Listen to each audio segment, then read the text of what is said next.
Don't just live for tomorrow, or just live in yesterday. Just be glad for all you have that's in today. Hey everyone, Connie here, and welcome to my blind reaction to The Loud House, episodes 4 through 7. So yeah, we are doing 4 episodes today because this was unfortunately a day late. As I mentioned before in that little update video, the reason for this was just because I wasn't feeling too well yesterday. That's the biggest reason. I mentioned in the update video it was either going to be up yesterday or it would be up today. Sunday or Monday. Either way. And I mentioned that if it wasn't up on Sunday, there could be a couple reasons. And basically, the reason ended up being, like I said, I wasn't feeling well. I actually even came home from church early because I just was not doing well. But I managed to get better. I'm feeling fine now. And yeah, I'm excited to get into more of this. I'm excited to get into more of excuse me. More of Loud House. So yeah, we're still going to be doing regular show today as well. I am starting recording these pretty late, but hopefully it should be fine. Hopefully I shouldn't have an issue. Yeah. We'll see for sure, though. So, here's the plan for this. We're going to do these 4 episodes. We're going to do them in quick succession. I'm going to give as much of my thoughts as I can during the reactions. And the reason for this is because I just want to save time. So, my afterthoughts aren't like super long, considering I'm going over 4 episodes here. Because I do still have to get to recording regular show and all, so yeah. But otherwise, yeah, I know nothing about what's to come with these episodes. I guess just in general, we'll see the parents' faces now, since those were revealed in the Christmas episode. And we'll just go from there, I guess. I really don't know about what else is to come. Now, I do know, I believe it's sometime this season that we meet Luna's crush. I think her name is Samantha or something like that. I don't remember for sure. She's the blonde girl, though. But I know Luna has a crush on her. And I mentioned when I first started reacting to this show initially that Luna being bi was one of the actual big reasons I was interested in this, because when I started reacting to this, I identified as bi. Now, granted, since then I've come to realize I'm more pan than bi, but still, it's still great representation for what's essentially a show marketed towards a younger audience, towards kids. So it's really great to see this kind of representation in any kind of show. I mean, I just talked about it with Ruby this past weekend, with Jean's sister and her wife. And it's always great to see this kind of representation. Now, again, I don't know when that episode is happening. I don't know if it's going to be in these 4, if it's going to be later on in the season. I honestly just have no clue. I don't even know what the context behind the episode is. But I'm excited for it. And I don't even think it's going to be like this big, super ongoing thing. I think it's just going to be more like Luna probably has this ongoing crush on her, and I don't know if it's going to go anywhere. Kind of like with Marco and Jackie in Star Versus. Although that did go somewhere for a little bit. But I'm not going to get into all of that. One thing to note, though, is that last time I remember I said that I wanted to see more episodes that were less focused on Lincoln, to the point where I didn't really want him to be as huge of a character anymore. And I compared it to how Twilight kind of had to take a step back starting in Season 2 of MLP. And how, because she had been just shoehorned into everything, and it just felt unnatural, and it felt like all the other characters were being slighted because of it. And I feel like it's kind of the same thing with Season 1 of Loud House. And Lincoln, I just feel, should be left out of some episodes, like altogether. There should be episodes that focus only on the sisters without him needing to be the kind of one delivering the story or the message or whatever else. I think that it feels like it's too shoehorned in. And it's just like, I feel like they could really do some amazing things with this series if they take that route, if they start focusing more on the sisters as well. And it's not like they couldn't do it. MLP focuses on a good number of cast members. Loud House could easily give enough focus to each member of the Loud family. Because different characters could share focuses, too. You could have an episode with the twins. You could have an episode with, and I don't remember their names very well, so I'm sorry about that. But you could have one with Lenny and Lori, maybe. There's all kinds of different combinations. You could combine pretty much anyone. And then the last episodes, although the last episodes I enjoyed, they were still very Lincoln-focused. And I just want that to, like, take a bit of a back seat for a little bit. Even if Lincoln's in the episode, I just want him to be, like, more of a background character to the episode, while the focus is almost entirely on the sisters. I just feel like it would improve the show and keep it from getting stale. But that's just my 2 cents. The show could end up continuing to focus entirely on Lincoln, pretty much, but still end up being good. I mean, it's possible. I want it to change focuses. Just like Ruby. Going back to Ruby, a good comparison. Ruby started off, yes, Ruby Rose was the main character, the heavy focus. But it also had to give focus to the other members of Team Ruby, who were also seen as main characters, as well as the members of Team Juniper. And eventually, there were like seasons where Ruby herself was not as big of a focus at all. And I know some people actually complained about this, but I actually like that. I think that's actually something a lot of shows should strive to do. A lot of shows should strive to showcase all of their main characters. And not just have to shoehorn in the quote-unquote main character all the time. Because it makes it feel so forced when you do that. So yeah, I did just want to bring that up as well. But yeah, so we're going to get into these episodes. I hope that they're good. There is always a chance of some of them not being so, but you never know. You never know. Either way, we're going to get this started, and so when the screen fades to black, pause this redirect and go to the description below. Follow the link to the reaction, and after you watch it, come back here to the redirect and resume play, because after it fades to black and then fades back in, everything from that point forward will be my afterthoughts and will contain spoilers to the episodes. So that being said, thank you so much for tuning in, and I will see you at the reaction. Okay, and we are back, and we'll begin with spoilers in 3, 2, 1, now. So like I said, I'm going to try to keep this as quick as possible, because I do still have to record regular show and all. But I do want to talk about each of these episodes real quick. So, episode 4, Clyde learning how to take care of a younger sibling along with Lincoln and all. Things go poorly, but in the end, he does gain the confidence he needs to be able to help out. But it's all a misunderstanding, because when he thought his fathers were saying that they were going to that they were getting ready for another baby, in reality, it was just a cat. This episode, it was nice. I like the concept of Clyde maybe having a younger sibling and him learning how to get ready for that. But at the same time, the entire thing about it being a misunderstanding and everything is, it's one of those tropes that's a little played out.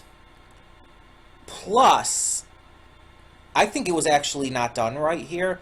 Because, see, the problem is that trope, the only time it really works is if it's basically, oh, you're misunderstanding what you hear someone saying.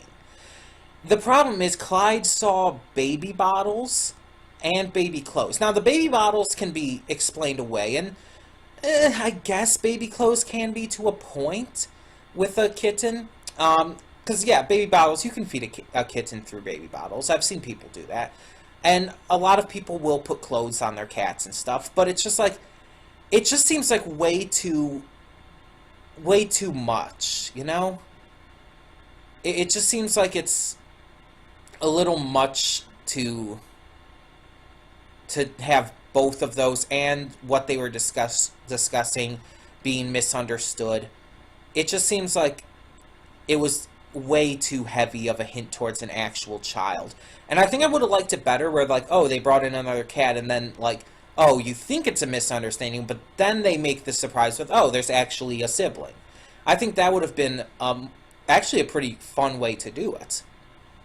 But as it is, with the misunderstanding, I just don't think it was done that well, because it just felt like it was leaning way too heavily to actually be towards a sibling. They did way too much with it. So episode 5 was the sister feud one, and as I said during the reaction, the entire episode is predicated on the idea that Lincoln doesn't know about the sister feud protocol. And the problem is, since the entire episode has to rely on that truth, it doesn't work as an episode. Because there's no way that he wouldn't know about that by now.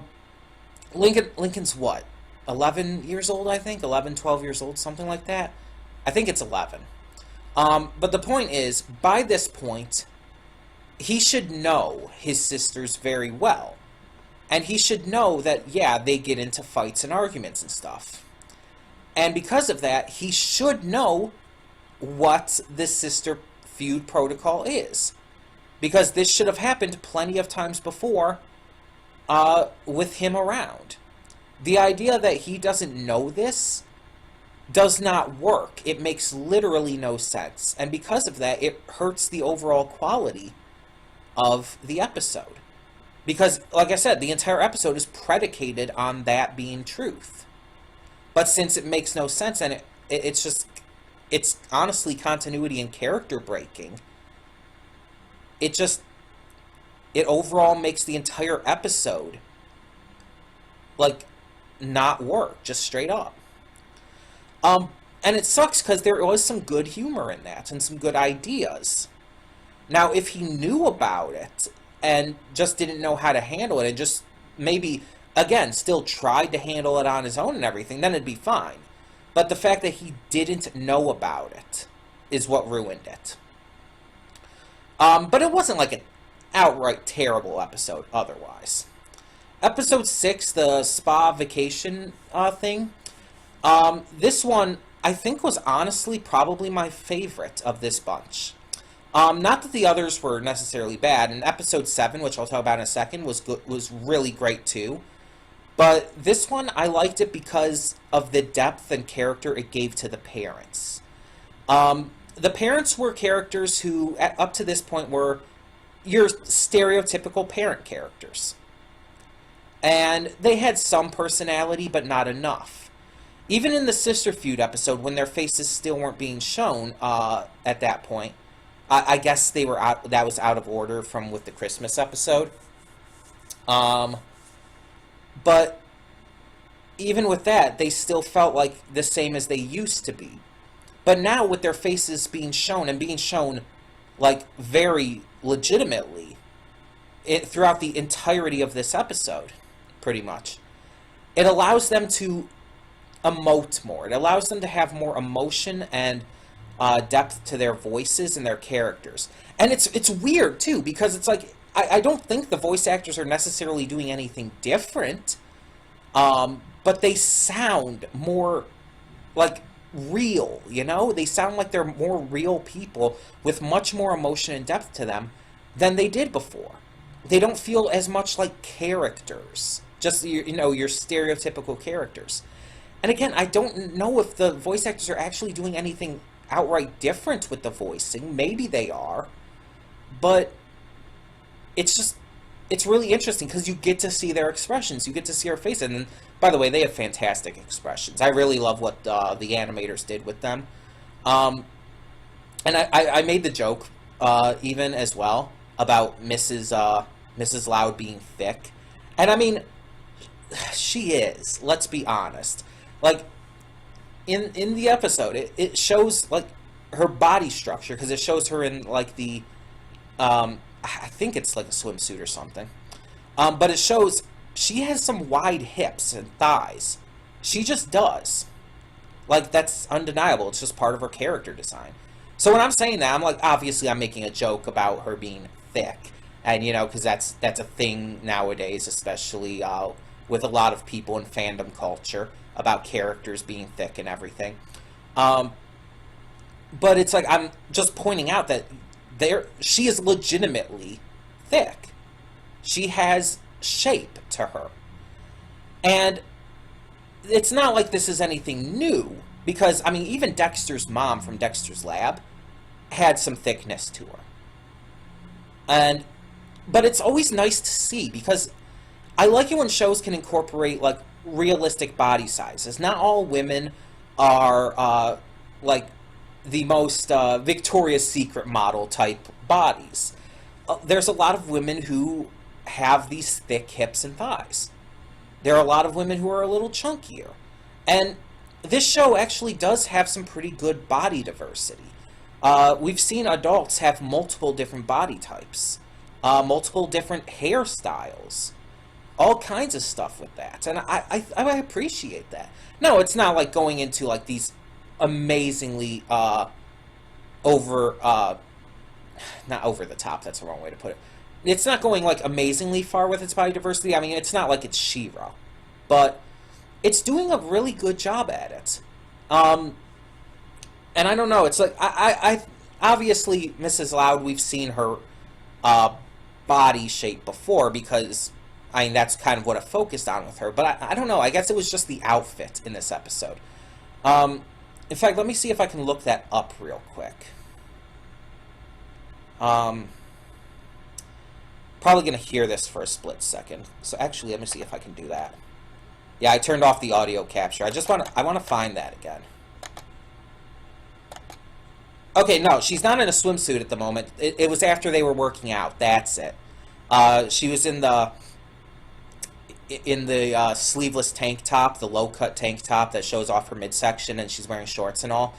Yeah, it just really emphasizes her shape.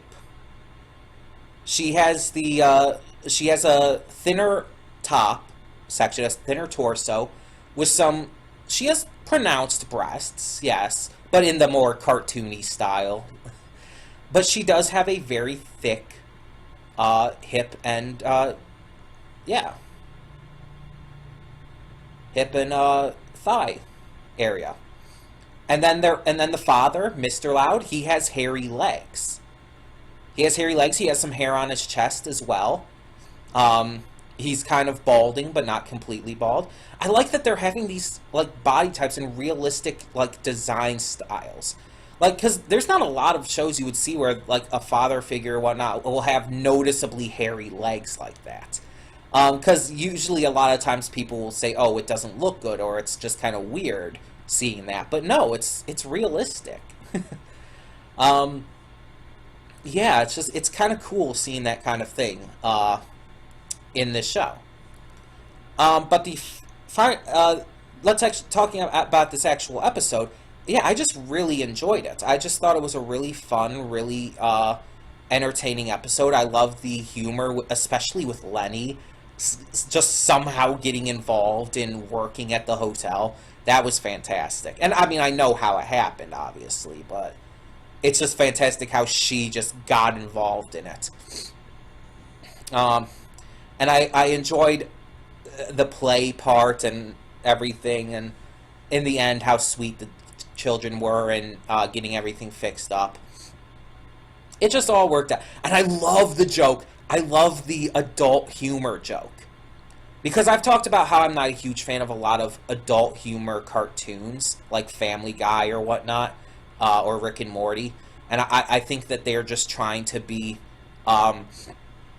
overly adult in their humor, kind of as a shock value kind of thing. Because it's like, oh, we're just going to be as vulgar as possible. because that's somehow funny, haha. No, it's not. This is the kind of adult humor done right, though. When it's like, oh, they actually got kicked out for skinny dipping. And getting presumably frisky in the pool. Like, it kind of implied that. And then the idea, like, when they were spending the day at home after, when the kids went to their aunts and everything, it was kind of implying they were going to do that again in that little pool in the living room. I think that's hilarious, and it's definitely adult humor, but it's done right. It doesn't feel like it's going overboard for the sake of shock value, and it doesn't seem overly vulgar, again, for the sake of being overly vulgar. It's really funny. This is what I want these kinds of shows to do when they integrate a little adult humor. So I really liked that. And then there was episode 7, which kind of tied for episode 6 as my favorite. But I do kind of lean towards episode 6 a little bit, just because I just really enjoyed a lot of the humor with that, and I really enjoyed the parents. But episode 7 was so sweet and nice and happy, and like, Lucy's not my favorite of the sisters. I like the entire goth sister kind of idea with that, and what they do with her. I love the crow sound effects every time she appears, and I definitely like, they clearly were intentionally playing with that this episode. But I like the idea that even she can have a crush on someone. And we've seen this before. There's that one episode where there was the one guy, I don't remember his name, but all the sisters had a crush on him. But I like in this how she just legitimately has this instant crush on Lincoln's friend's brother, Rocky. Rusty's brother. Yeah, Rusty's the older brother, Rocky's the younger brother. I just like how she just falls for him. And, I mean, I've talked before how I don't believe in love at first sight, and I don't believe this is love. I believe that this is a crush. A crush at first sight does exist. And for a lot of kids, it's actually very normal. There's a lot of kids out there who will crush on other kids, or in a lot of cases, there's kids who will crush on their teachers. I mean, that does happen. Stuff like that all the time. It's actually really normal. And a crush does not mean love. A lot of childhood crushes don't pan out. They don't pan out, nothing comes of them. But it's still cute to see. It's cute to see that kind of thing. It's cute to see kids experimenting with that kind of idea early on and being encouraged to do it. That's important because love is an important part of life. Whether it's familial love or the love of a romantic sense. And I think that kids should experiment with that, and kids should be encouraged to pursue their crushes, even if it's not going to work out. So I like that Lucy, that all of her siblings are just excited to help her. Just right off the bat, they're just extremely excited to help her because they care about her and they want her to find love. So they help her out, they do their best, but in the end it doesn't work because she's being disingenuous, and Rocky actually kind of liked her for who she was. He was just afraid she was too cool for him, which I think was a nice way to do it in the end. And I like how we didn't know that until almost the end. We thought he was scared of her, but in the end we find out when he has the fake blood as well, and it's like, oh, that's cute. It was just a really cute, fun episode that really just it showed that Lucy, even despite all of her gothic interests and stuff, that she could even embrace and acknowledge love, and would even be willing to change who she is to pursue it. That she's fully willing to do that. And that's cute. That's wonderful. And I love that they specifically did it with her. Because I don't think that this would have been as cute or as nice if it was with any of the other sisters. The only one who I think it might have worked well with otherwise would have been Lynn. and only because she's more of the more sporty kind, and trying to have her be kind of feminine would have worked too. But not as much, because I feel like, again, with Lucy, just her being goth and having that kind of style and mindset all the time, it really hammers in this idea that she truly does have a crush on Rocky. So I just really liked it. I thought it was extremely cute and fun and nice. And yeah, overall, I really enjoyed it. So overall, with this series of episodes, I did enjoy them. And I know I talked already longer than I was hoping to, by the way. I know these afterthoughts are already over 17 minutes long now, according to the recording timer. But, oh well. Oh well. I still, honestly, I still left a lot of my thoughts in during the reaction, so this is still shorter than it would have been. Either way, I definitely enjoyed this set. These were 4 good episodes. The Sister Feud one was my least favorite because, again, it is predicated on something that just does not work. But otherwise, I mean, it was still an enjoyable enough episode to watch. And yeah, I'm glad that we got more of the parents in here. Now, we did still have a large focus on Lincoln. And he was still a large focus in here. Although, he wasn't as big of a focus in the last one. Either way, I think these episodes were still good, and I still am hoping that they start to phase Lincoln out a little bit. But either way, tell me in the comments below what you thought of these episodes of The Loud House Season 2. What did you think of the idea of Clyde maybe having a sibling? Even though it didn't work out, but what do you think of that idea? What do you think of the parents and just the personality and character we've been getting for them? What do you think of Lucy and how she's actually got a crush, and it seemed to have worked out in the end? Tell me your thoughts on all of this and more in the comments below, and thank you so much for tuning in. For now, I'm Connie, and I'm signing off. See y'all next time. And though you've come through many obstacles, shed tears along the way, you're still standing, live, love, laugh.